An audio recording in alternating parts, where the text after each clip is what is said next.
Olá, sexto ano. Aqui é o professor Humberto do Fundamental 2. Estou aqui para mais uma videoaula sobre Matemática 2. O assunto de hoje é ponto, reta, plano e ângulos.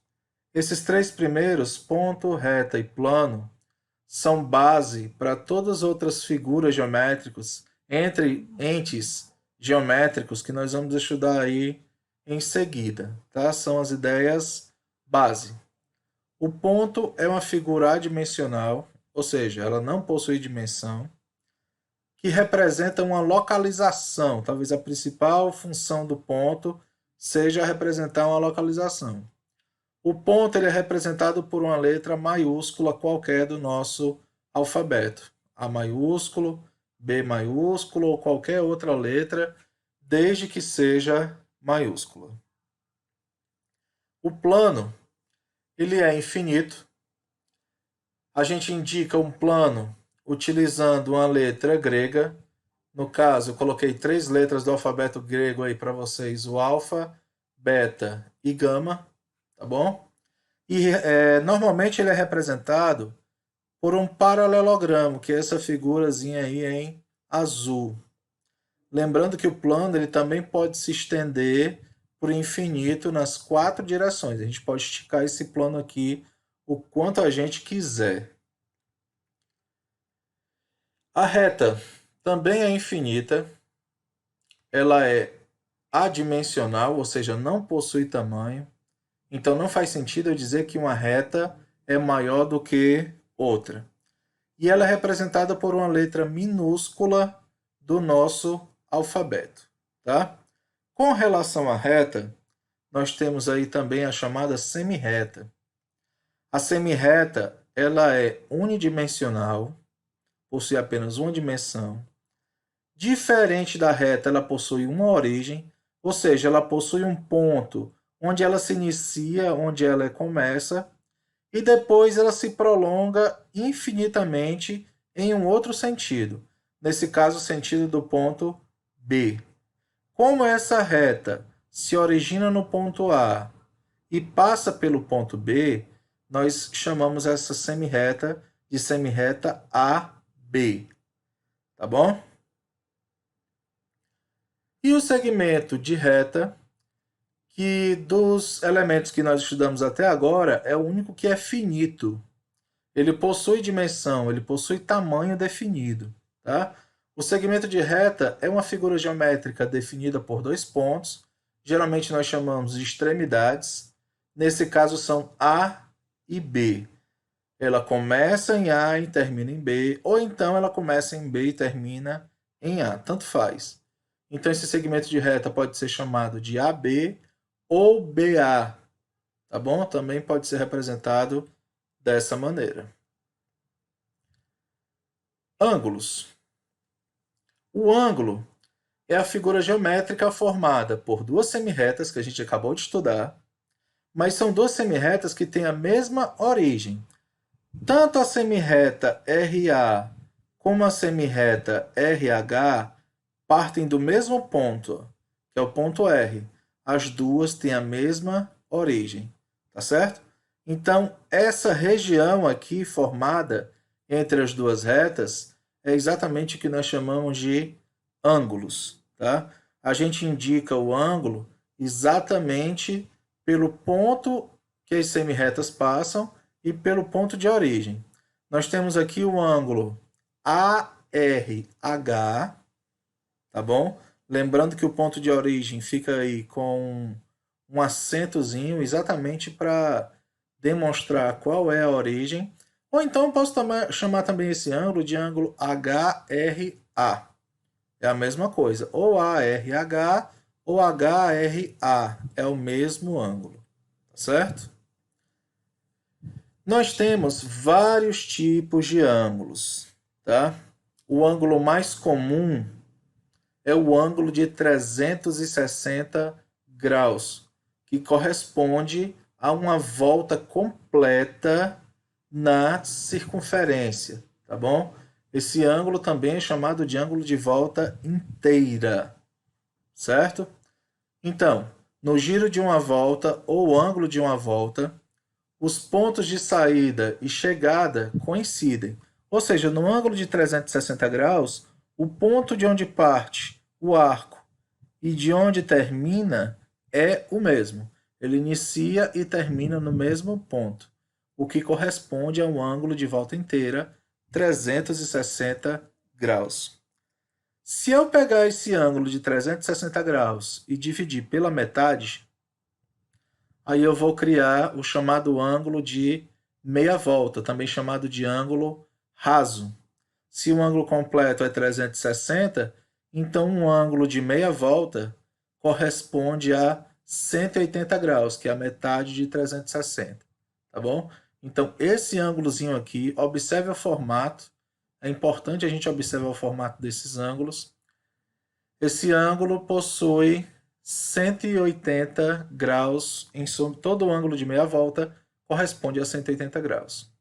Se eu pegar esse ângulo de 180 graus e de novo dividir ao meio, aí eu vou criar o chamado ângulo de 1/4 de volta, ou também chamado de ângulo reto. Já que ele é a metade de 180, a metade de 180 vale 90 graus, tá? Observem de novo o formato desse ângulo de 90 graus. Ele é também conhecido como ângulo de canto.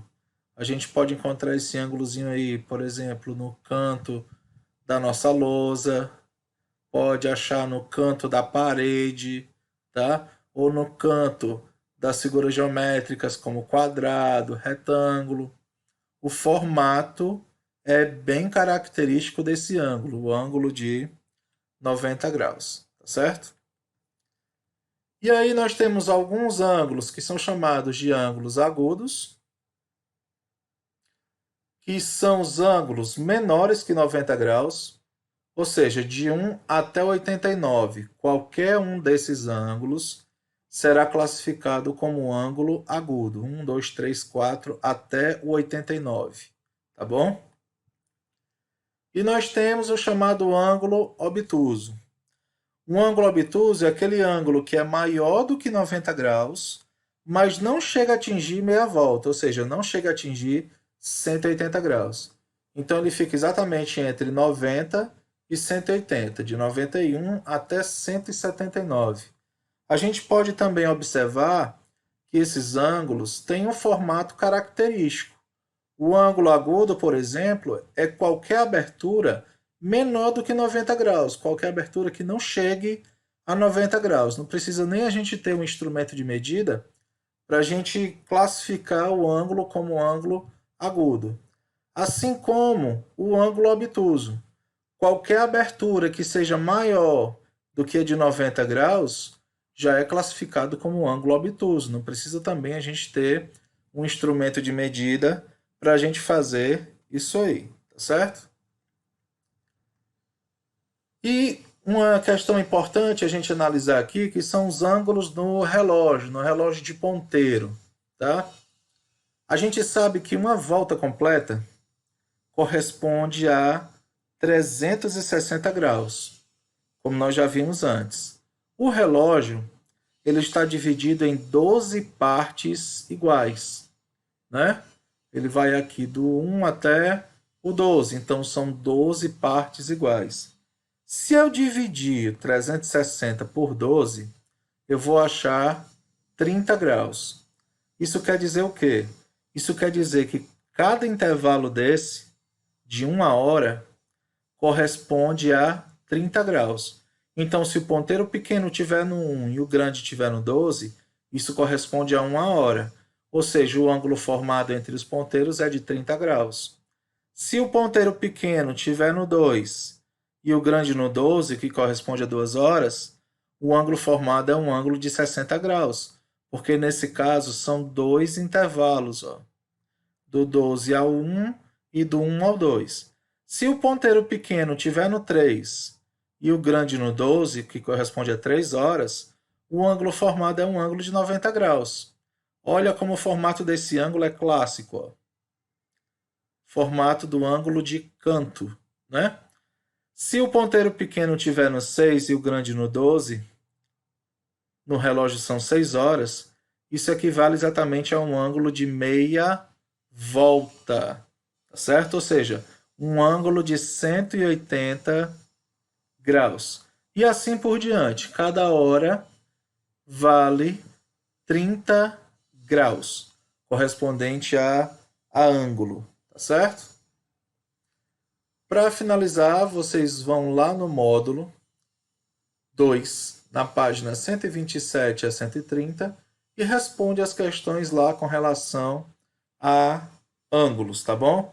Lembrando que vocês não precisam, por enquanto, de nenhum material de medida de ângulos. Vocês vão só observar os ângulos e classificar como agudo ou obtuso, tá bom? Os outros formatos, reto, raso, nós também já demonstramos aí para vocês, tá bom? Uma boa atividade para vocês. E só para dar sequência aqui para a gente fechar, nós vamos falar sobre posição relativas de reta num plano. As retas podem se apresentar de maneira paralela, tá bom? O que são retas paralelas? São retas que não se tocam, são retas que não possuem ponto em comum. Olhe para a reta S e olhe para a reta R. Mesmo que eu estique o quanto eu quiser essas duas retas, elas não vão se tocar. Se elas não vão se tocar, elas não possuem ponto em comum, tá certo? Esse ponto P aqui, por exemplo, só pertence à reta S. Ele não pertence à reta R porque a reta R não passa por ele. E nem tem como a reta R passar por ele, né? Mesmo que a gente prolongue de maneira nenhuma, ela vai passar pelo ponto P. Então, se as duas retas não se cruzam, não possuem ponto em comum, elas são chamadas de retas paralelas.